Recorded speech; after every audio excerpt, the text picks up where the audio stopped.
My dear students, today once again I would like to discuss infinitive and gerund. Today, the first rule, यदि subject के बाद कुछ ऐसे words होते हैं कि उसके बाद ऑब्जेक्ट लगाना अनिवार्य है और ऑब्जेक्ट लगाओगे तभी इंफिनिटिव आएगा, यानी टू प्लस वर्ब की फर्स्ट फॉर्म अलाउ।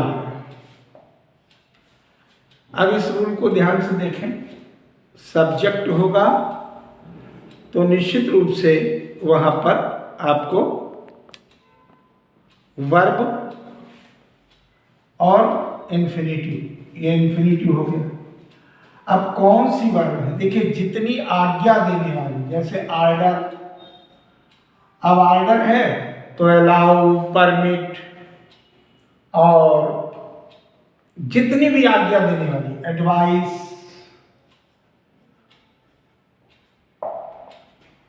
और आज्ञा देना, सलाह देना, किसी से निवेदन करना, ये भाव देने वाली समस्त क्रियाएं, ध्यान रखना, आज्ञा, निवेदन, सलाह देने वाली समस्त क्रियाओं के साथ जब भी इन्फिनिटिव का प्रयोग होगा तो ऑब्जेक्ट बीच में लाना ही होगा। अब जैसे कहां तक लिखें? कुछ उदाहरण में ये एक लिस्ट दी जा सकती है, लेकिन इसका कोई एक निश्चित लिस्ट नहीं हो सकती। अब किसी को कुछ रिमाइंड करा रहे हैं, आज्ञा, ऑर्डर है, परमिट है, एडवाइस है, उसको सजेशन है, रिक्वेस्ट है, इंट्रीट है, मतलब इसके पर्यायवाची ये जो सूची में है, बल्कि इसके सिनोनिम्स और एंटोनिम्स सभी ले लें तो आपको, अब जैसे अलाउ है, अलाउ भी आ जाएगा, ऑर्डर है तो अलाउ भी हो जाएगा, अलाउ है तो परमिट भी हो जाएगा। इसी प्रकार से एडवाइस है तो सजेस्ट भी हो जाएगा, सलाह देना, सुझाव देना, अपनी ओपाइन करना, यानी मत प्रकट करना, ऐसे समस्त, इसको नोट कर लें, it's very very important in examination. अच्छा, कुछ अब मान लीजिए कुछ कह रहे हैं, कैन, तो भी आ जाएगा। अच्छा, रिक्वेस्ट है तो एंट्रीट हो जाएगा, और अर्ज हो जाएगा। जो भी आपको निवेदन करने में लगना है, बिसीच हो जाएगा। कहने का मतलब जितने का अर्थ होता है। अच्छा, बल प्रदान करने में भी इसका प्रयोग होता है, फोर्स, फोर्स में भी, फोर्स माने बल प्रदान करना। तो माय डियर स्टूडेंट्स, ये लिस्ट अनलिमिटेड है। ऐसा नहीं है कि इस लिस्ट को हम केवल ये बता दें आप लोगों को कि ये शब्द है, लेकिन इस बात को समझें कि जो आज्ञा, निवेदन, सलाह, बल देना या किसी को इनवाइट करना, निमंत्रण देने में भी इसका प्रयोग होगा। तो ये जहां वर्ब होंगे तो इन सब वर्ब के बाद ऑब्जेक्ट आकर के तब इंफिनिटिव का प्रयोग हुआ, ये सिखाना है। तब इंफिनिटिव का प्रयोग होगा, ये ध्यान रखिएगा। ये बहुत माइन्यूट चीज है।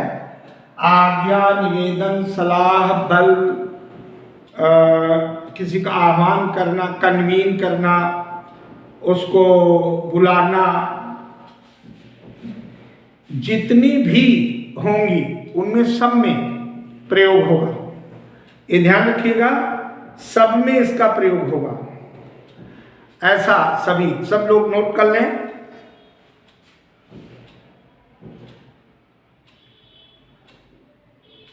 Very very important in examination point of view. अब देखिए इसका कैसे प्रयोग करते हैं। जैसे मानिए कि हमने वाक्य लिखा, पहले गलत लिखते हैं। जैसे हमने लिखा कि Mohan ordered to go out. अब मोहन ने किसको आज्ञा दी? इन्फिनिटिव आ गया, ये गलत है। तो मोहन ने किसी को अलाउ किया, आज्ञा दी, तो हम लिखेंगे मोहन ऑर्डर्ड मी। जब मी कर दोगे ये ऑब्जेक्ट हो गया, तभी आएगा टू गो आउट। ये वाक्य सही हो जाएगा। इस वाक्य को इस प्रकार से सही करेंगे। अब एक मान लीजिए हमने लिख लिया he forced to open the door. He forced to open the door. अब इस वाक्य में डायरेक्ट इंफिनिटिव का प्रयोग हो गया और आप लोग देख रहे हैं कि उसके बाद कोई ऑब्जेक्ट नहीं आया, इसलिए गलत रॉन्ग सेंटेंस हो गया। जैसे इसको करेक्ट करेंगे तो ही फोर्स्ड, यहां पर मी या यू जो भी ऑब्जेक्ट ले आइए, तब लाइए टू और ओपन द डोर और वाक्य सही हो जाएगा। जो भी जितनी भी आपने लिखा है उनमें सब में ध्यान दें। इसके अलावा जितनी लिस्ट है मैं फिर स्पष्ट कर दूं, इनमें जो भी लिस्ट में वर्ड्स लिखे हैं ये तो रहेंगे ही, साथ साथ उनके सिनोनिम्स और एंटोनिम्स भी मान लिए जाएंगे, वो भी लिस्ट में शामिल हो जाएंगे। ये नियम है, जो भी लिस्ट बनाए उसमें एंटोनिम्स सिनोनिम्स दोनों इंक्लूड मान लिए जाते हैं। अब अगला वर्ग देखिए कि अगर मान लीजिए अगला रूल है कि सब्जेक्ट आया, उसके बाद वर्ब आया। भाई सब्जेक्ट आएगा, वर्ब आ गया, ठीक है, और वर्ब के बाद कोई वर्ब अथवा एडजेक्टिव, सब्जेक्ट के बाद वर्ब या एडजेक्टिव आया और प्लस इंफिनिटिव, तो इंफिनिटिव आ गया। ध्यान दें, सब्जेक्ट आया तो उसके वर्ब या एडजेक्टिव आया और फिर इंफिनिटिव। तो जैसे मान लीजिए कोई भी शब्द आता है तो उसको उसमें हमको लिखना पड़ेगा कि कौन कौन से, तो सब कुछ ऐसे वर्ब्स हैं और ये वर्ब्स लिस्ट तो बनाई जाएगी। जैसे डिजायर है, अब डिजायर है तो इसका सिनोनिम विश भी हो जाएगा, वांट भी हो जाएगा, लॉन्ग फॉर भी हो जाएगा। कहने का मतलब है कि जो इच्छा, हिंदी में जिसका अर्थ इच्छा होता है, उसके इंग्लिश में जितने भी वर्ड हैं वो सब ले लिए जाएंगे, सिनोनिम्स ले लिए जाएंगे। अब ये लिस्ट आप लोग जैसे बनाते हैं, अब एग्री आया तो एग्री में सहमत होने के अर्थ के जितने भी होंगे वो लेंगे, और इसका डिसएग्री यानी एंटोनिम्स भी अपोजिट सेंस वाले भी वर्ड हो जाएंगे। डिसाइड, अब डिसाइड माने तय करना, तय करना, डिटरमाइन करना, ये सब मान लीजिए। होप, होप है तो आशा करना, एक्सपेक्ट करना, अंडरस्टूड हो जाएगा। तो जितने भी एंटोनिम सिनोनिम्स आप बना सकते हैं वो सब होंगे इसके अंदर। अब जैसे हमने कह दिया वचन देने के अर्थ में, तो वचन देने के अर्थ में हम क्या लिखते हैं? प्रॉमिस। तो वचन देने के अर्थ में जो भी संभव है वो आप सारे के सारे मान लिए जाएंगे, उसमें कोई वो नहीं। फिर जैसे रिफ्यूज करना है, तो रिफ्यूज करना हो या डिनाई करना हो, अब ये तो एक दे दिया, जो भी डिसोबे निश्चित रूप से उसमें जब ये वर्ब आएंगे, सब्जेक्ट के बाद इनमें से वर्ब आएंगे या कोई एडजेक्टिव, जैसे एडजेक्टिव आ गया, मान लीजिए रेडी, ईगर, ये एडजेक्टिव, तो निश्चित रूप से उसके बाद इंफिनिटिव का प्रयोग होगा, नहीं तो वाक्य गलत हो जाएगा। Able, glad. अब ये एक लिस्ट तो बनाएंगे, लेकिन इस लिस्ट में समझाने के लिए आपको बताए गए हैं कि इनमें आप लोग इस प्रकार के भाव रखने वाले शब्दों का प्रयोग होगा। आप मान लीजिए हार्ड है, अब हार्ड है तो इजी भी हो जाएगा, उसको अंडरस्टूड मान लेना। तो ऐसे समस्त वर्ब और समस्त एडजेक्टिव जिनका भाव एक जैसा होता है तो उनके बाद इंफिनिटिव आता है। इनके बाद टू प्लस वर्ब की फर्स्ट फॉर्म लगाना अनिवार्य है। यह है इस फार्मूला की पहचान है, इस फार्मूला का विवेचन है। अब जैसे उदाहरण लिखते हैं, इसको हटा करके आप उदाहरण देखिए। जैसे हमने लिखा we have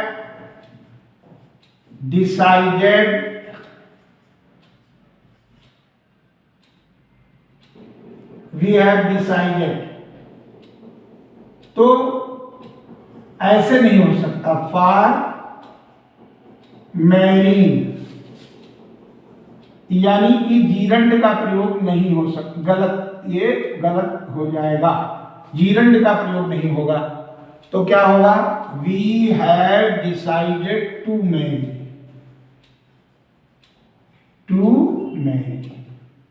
और ये वाक्य सही हो जाएगा। फॉर मैरिंग नहीं होगा, टू मैरी, यही बताना था। अब जैसे मान लीजिए एक और उदाहरण देखिए, I hope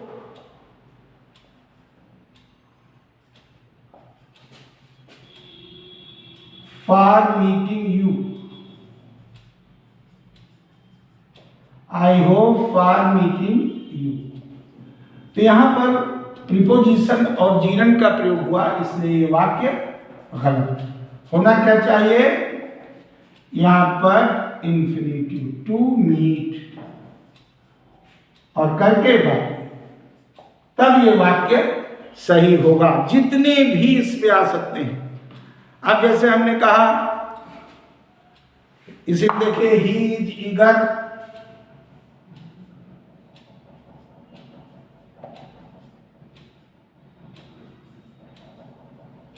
seeing me,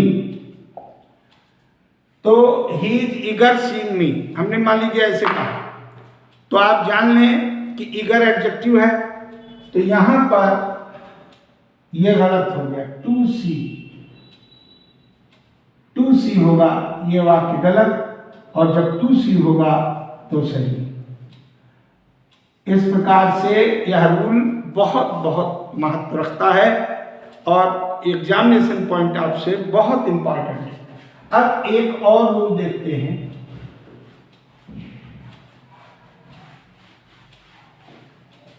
English भाषा में इनका प्रयोग बहुत आवश्यक, बहुत समझदारी से करना है। रूल है, मान लीजिए, और सब वर्ग के अनुसार इसकी दिशा तय करते हैं। जैसे सब्जेक्ट आया और कुछ ऐसे वर्ब्स हैं, सब्जेक्ट आया और वर्ब आया, तो उस वर्ब के बाद हम इंफिनिटिव भी कर सकते हैं और जीरंड भी कर सकते हैं। ये नियम है, इंफिनिटिव और जीरंड दोनों का विकल्प खुला हुआ है। इंफिनिटिव भी कर सकते हैं और जीरंड भी कर सकते हैं। अब जैसे वे वर्ब क्या है, वे वर्ब हैं लाइक। अब लाइक आया तो डिसलाइक अपने आप हो गया, स्टॉप, स्टार्ट, पसंद करना, रुकना, स्टार्ट कर देना। अब स्टार्ट करना है तो बिगिन भी हो जाएगा, बिगिन भी हो जाएगा।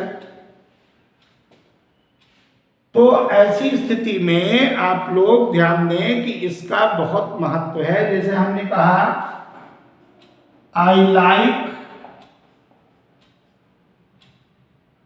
टू सिंग, और दूसरा कहा आई लाइक सिंगिंग। अब नियमानुसार दोनों वाक्य सही हैं, ये भी सही है और यह भी सही है। क्यों? इसमें इंफिनिटिव का प्रयोग हुआ और इसमें जीरंड का प्रयोग हुआ। ये दोनों वाक्य सही। क्यों? लाइक वर्ब लगा हुआ दोनों में। तो इसलिए अब बस अंतर ये है कि इसको और अगर इसको एलैबोरेट करें तो टू सिंग का मतलब है कि वो उसका हैबिचुअल नहीं है, वो उसकी कला नहीं है, बस वो कभी कभार अपना गा लेता है। लेकिन जैसे सिंगिंग कहेंगे तो उसमें भाव ये आ जाएगा कि वो गायन कला में प्रवीण है, यानी उसकी हॉबी है। सिंगिंग में बस ये अंतर आ जाएगा, बाकी आप बहुत बड़ा अंतर नहीं आएगा। जैसे हमने कहा अगला केवल ये लाइक में होता है, हॉबी क्योंकि लाइक में होती पसंद। जैसे हमने कहा ही बिगेन टू राइट भी सही है और राइटिंग भी सही है। Both are absolutely correct. उसने लिखना शुरू किया, उसने लिखना शुरू किया, दोनों का मतलब कोई गलती नहीं है, क्योंकि ये नियम है लाइक, स्टॉप, स्टार्ट, बिगिन आदि क्रियाओं के साथ जीरंड, इंफिनिटिव और जीरंड दोनों अलाउ। तो इसको आज देखें, इसके बाद कल नेक्स्ट वीडियो में हम और इस पर अभी बेयर इंफिनिटिव कहाँ कहाँ इंफिनिटिव का प्रयोग नहीं होता है, कहाँ कहाँ केवल जीरंड का प्रयोग होता है, इस पर विचार करेंगे। Thank you very much.